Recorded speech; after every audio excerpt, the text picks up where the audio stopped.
সূর্য আলোবিহীন হয়ে যাবে, পাহাড় তুলার মতো উঠতে থাকবে।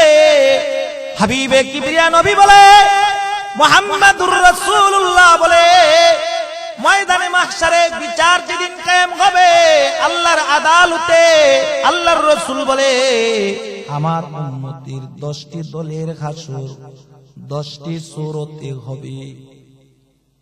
ও সাহাবীরা, আমার উম্মত 10টি দল 10টি সূরত আকার ধারণ করে আল্লাহর আদালতে দাঁড়াবে। 1 নম্বর, ময়দানে মাহশারে আল্লাহর আদালতে আমার উম্মতের একটা দল বানরের সূরতে আল্লাহর আদালতে দাঁড় করায় দিবে আল্লাহ তাআলা। অথচ তারা দুনিয়ার জমিনে মানুষ ছিল। সাহাবীরা বলে, সরকার এরা কারা যাদেরকে আপনি যাদেরকে আল্লাহ তাআলা বানরের সূরতে দাঁড় করাবে? কি এমন বদ আমল তারা জমিনে করবে যে আমলের বিনিময়ে মানুষ হইয়া বানরের সূরতে আল্লাহর আদালতে দাঁড়াবে? আল্লাহর রাসূল বলে, তারা হবে চুগলখোর। চুগলখুরি করার কারণে ময়দানে মাহশারে আল্লাহ তাআলা বানরের সূরত দিয়া তাদেরকে দাঁড় করাবে। অন্য এক হাদিসে আল্লাহর রাসূল বলে, গীবত জিনার চাইতেও ভয়ঙ্কর। আর এক হাদিসে আল্লাহর রাসূল বলে, গীবত করলি না মরা ভাইয়ের গোশত খাইলি। আরেক হাদিসে আল্লাহর রাসূল বলে, গীবত মার লগে জিনা করার চাইতেও খারাপ। অথচ এই গীবত আমাদের ঘরে ঘরে চলতেছে, চা দোকানে চলতেছে।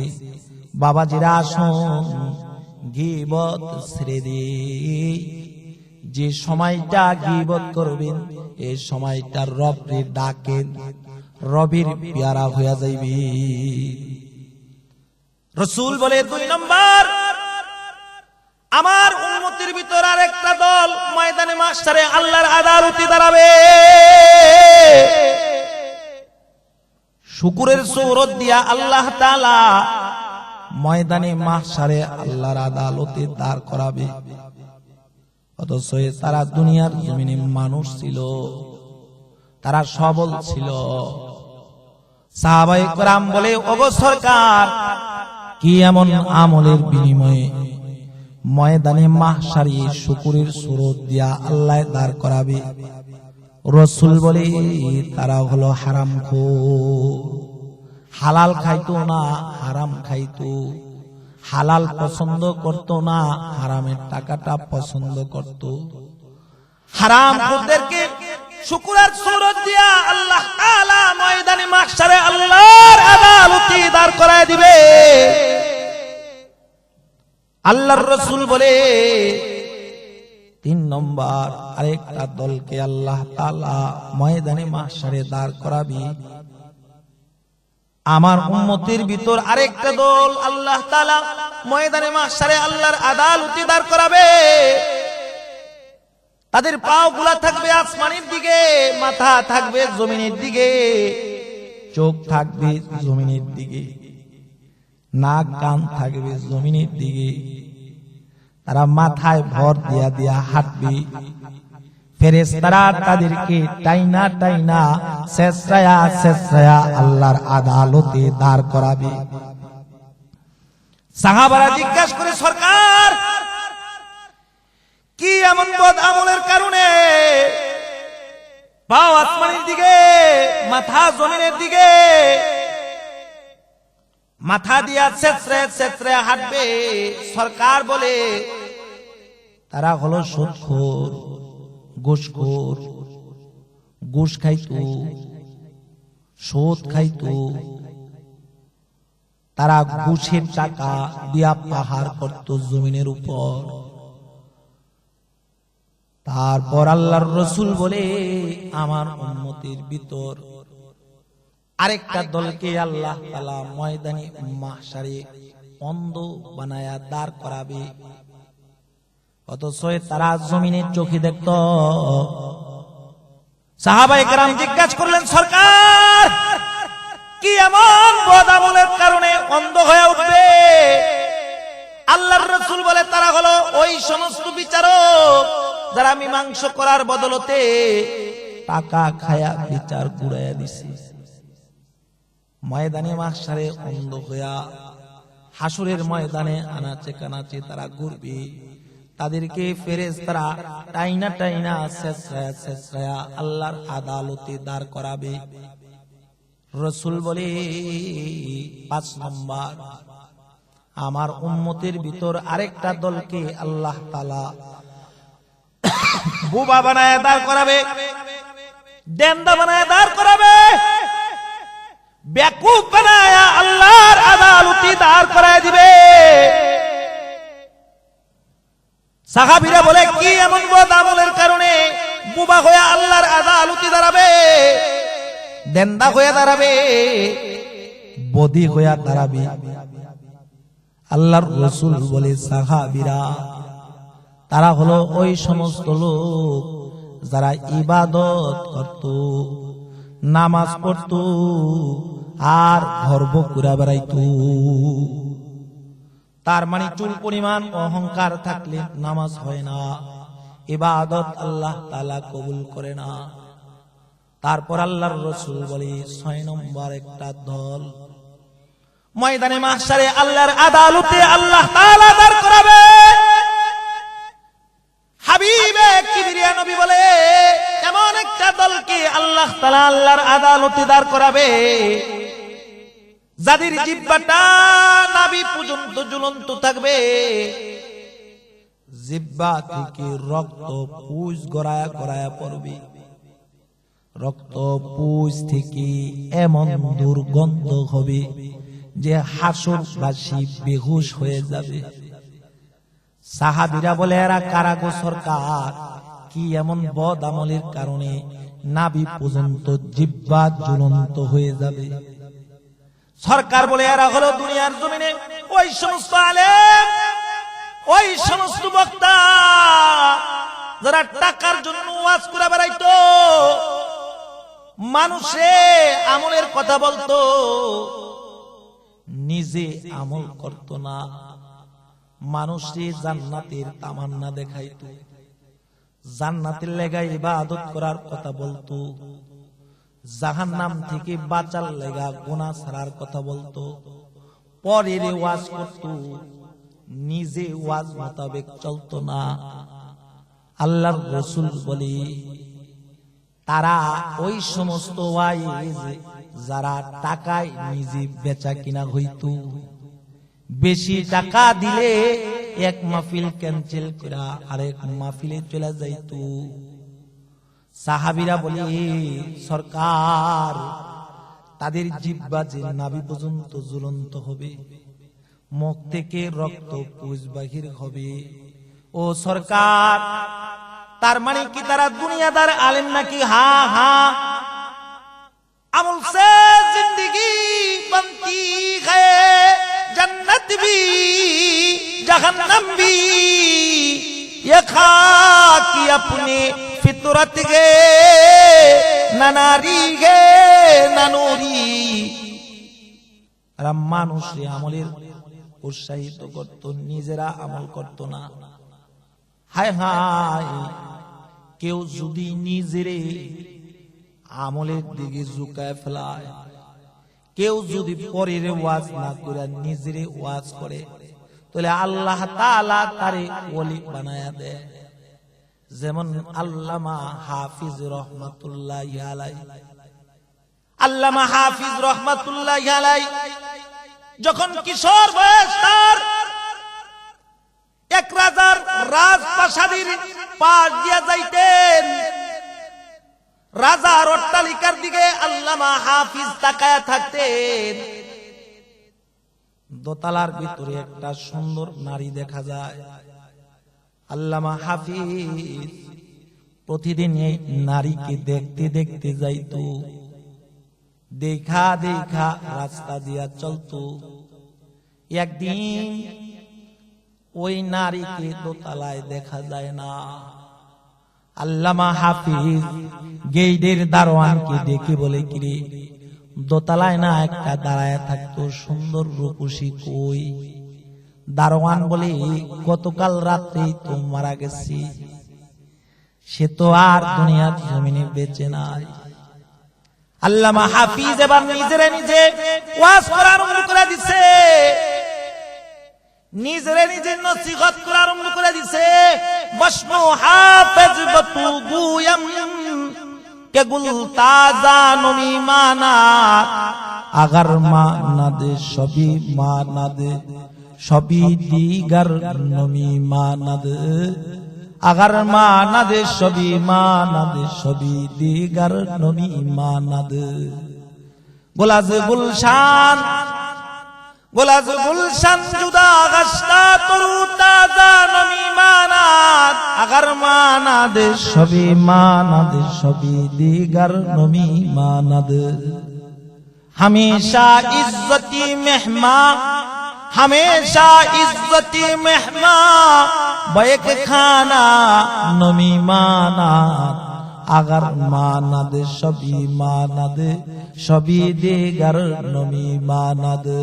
हेजाबे नौरोसा दरबारे शौहर नमी माना दे, अगर माना दे सभी माना दे, सभी दीगर नमी माना।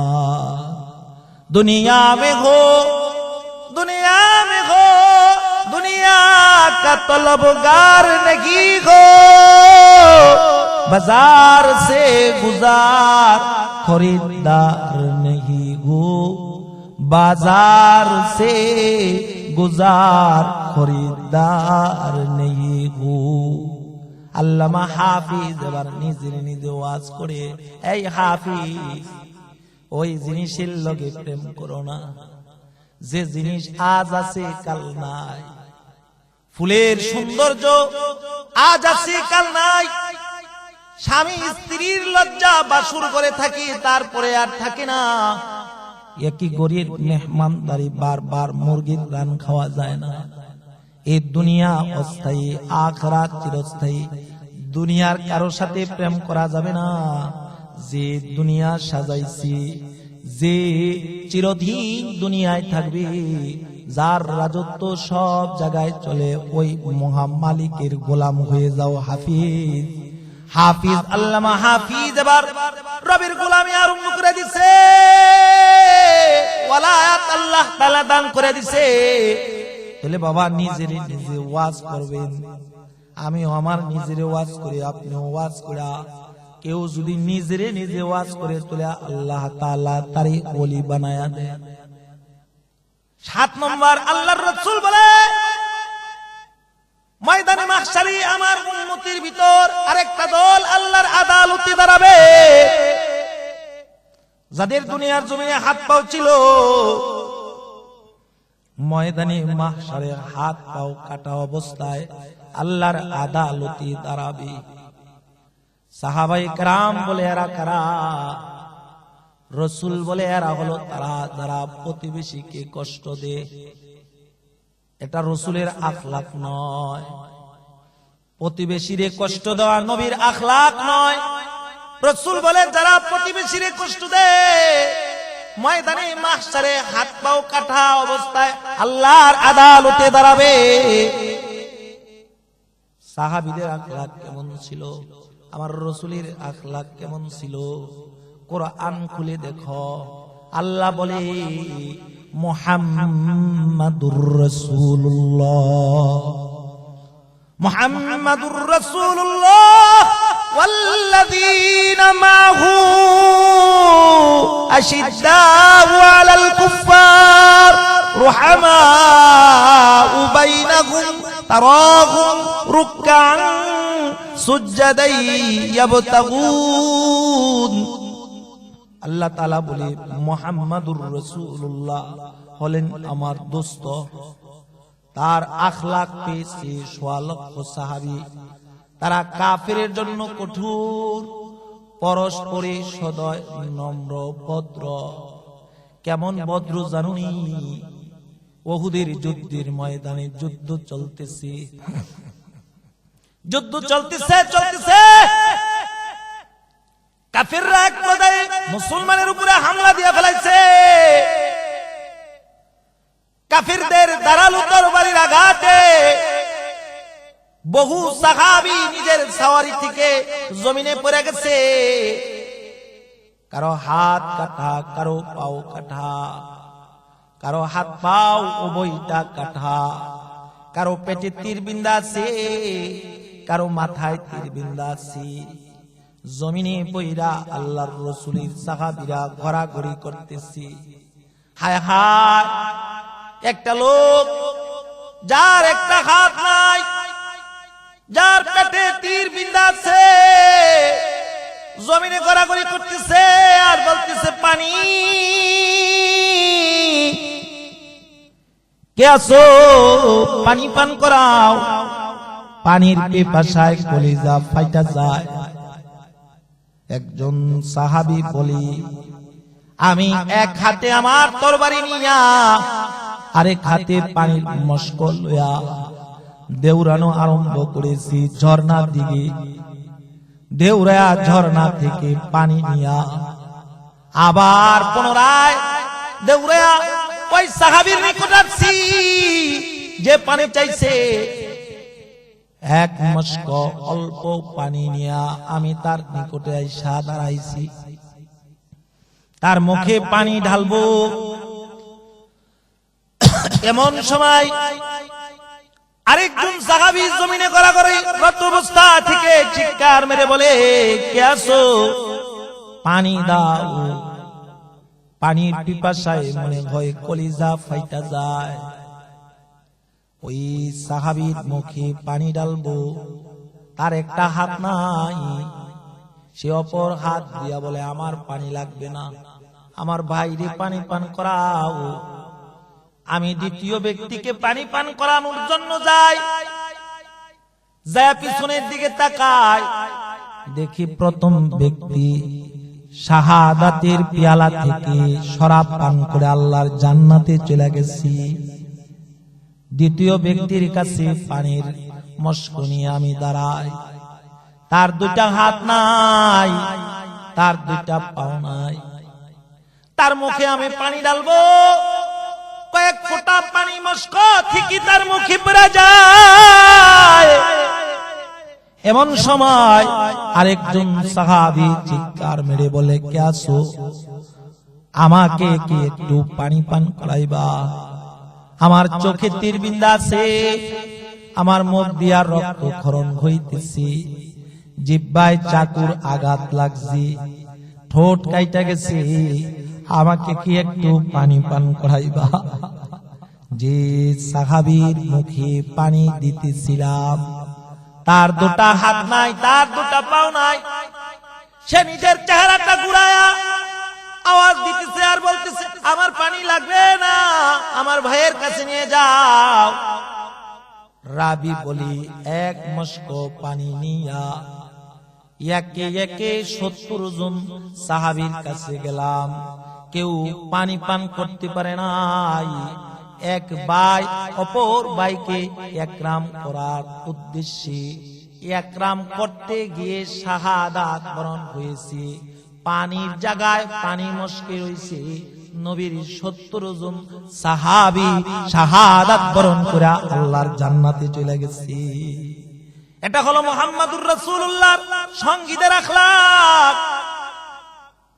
মুহাম্মাদুর রাসূলুল্লাহর আখলাক যারা পাইছে তারা পরস্পরে বিনয়ী। এক মুসলমান অপর মুসলমানকে ভালোবাসে। কারণ রাসূল বলে, ক্বালা রাসূলুল্লাহ সাল্লাল্লাহু আলাইহি ওয়াসাল্লাম, আল মুসলিমু আখুল মুসলিম, মুসলমান মুসলমানের ভাই। এক ভাই অপর ভাইরে কষ্ট দিতে পারে না। 8 নম্বর আল্লাহর 7 নম্বর আল্লাহর রাসূল বলে, যারা প্রতিবেশীরে কষ্ট দেয়, হাত পাও কাটা বিহীন আল্লাহর আদালতে দাঁড়াবে। 8 নম্বর ময়দানে মাহশারে একদল লোক দাঁড়াবে, যাদেরকে আল্লাহ তাআলা আসমানের মনিব মাওলা আগুনের শিকল দিয়া ভাইন্দা ঝুলন্ত অবস্থায় আগুনের উপর তাদেরকে ময়দানে মাহশারে দাঁড় করাবে। সাহাবারা বলে, এরা কি এমন আমলের কারণে, বদামলের কারণে আগুনের শিকল দিয়ে বাঁধা জাহান্নামের আগুনে জ্বলন্ত অবস্থায় আল্লাহর আদালতে দাঁড়াবে? রাসূল বলে, তারা হলো এইসব লোক যারা বড় লোকদের কাছে যাইয়া গরিবদের ব্যাপারে সমালোচনা করত। 8 নম্বর, ওই সব ব্যক্তিকে আল্লাহ তাআলা আরেকটা দলকে ময়দানে মাহশারে আল্লাহর আদালতে আল্লাহ তাআলা দাঁড় করাবে, যাদের শরীর থাকবে সৌন্দর্য, কিন্তু তাদের দেহ থেকে পশু পচা, জীব জন্তু পচা দুর্গন্ধ বাইর হবে। তাদের দেহ থেকে এমন গন্ধ আসবে, ময়দানে মাহশারে তাদের দুর্গন্ধের কারণে হাসরবাসী সবাই বেহুশ হয়ে যাবে, সবাই পাগল পারা হয়ে যাবে। সাহাবীরা বলে, এরা কারা? কি এমন বদ আমলের কারণে এই অবস্থায় এই সূরতে আল্লাহর আদালতে দাঁড়াবে? রাসূল বলে, তারা হলো ওই সব ব্যক্তি যারা নফসের খায়েশাত অনুসারে চলছে। যাকাত দেওয়া ফরজ হইছে, যাকাত দেয় নাই। কুরবানি দেওয়া ওয়াজিব হইছে, কুরবানি দেয় নাই। নফসে চাইছে গুনাহ করতে, গুনাহ করেছি। নফসে চাইছে নেক করতে, নেক করছি। নফসের অনুসারে চলছে, তাদেরকে আল্লাহ তাআলা এমন সূরত দিয়া দাঁড় করাবে, তাদের চেহারা থাকবে সুন্দর, কিন্তু তাদের দেহ থেকে জীব জন্তু পচা, জানোয়ার পচা দুর্গন্ধ বাহির হবে। 10 নম্বর, ময়দানে মাহশারে আল্লাহর আদালতে আল্লাহ তাআলা এমন একটা দলকে দাঁড় করাবে যাদের গায়ে কাঁটা যুক্ত চাদর পরায়া দেওয়া হবে। সাহাবায়ে কেরাম জিজ্ঞাসা করেন, সরকার এরা কারা? আল্লাহর রাসূল সরওয়ারে দু আলম বলে, এরা হলো তারা যারা দুনিয়ার জমিনে অহংকার করত, অহংকার করে চলতো, তাকাব্বুরি করত, অহংকারী করত। কারণ অহংকার ইনসানকে মানায় না, অহংকার একমাত্র মালিকরে মানায়, যে আসমান বানাইছে, যে জমিন বানাইছে, যে চাঁদ বানাইছে, যে সূর্য বানাইছে। দুনিয়ার একটু রাজত্ব পায়া তুমি ফখর করো, নিজেরে নিজে বড় মনে করো, নিজেরে নিজে বড় তো শয়তানও মনে করেছে।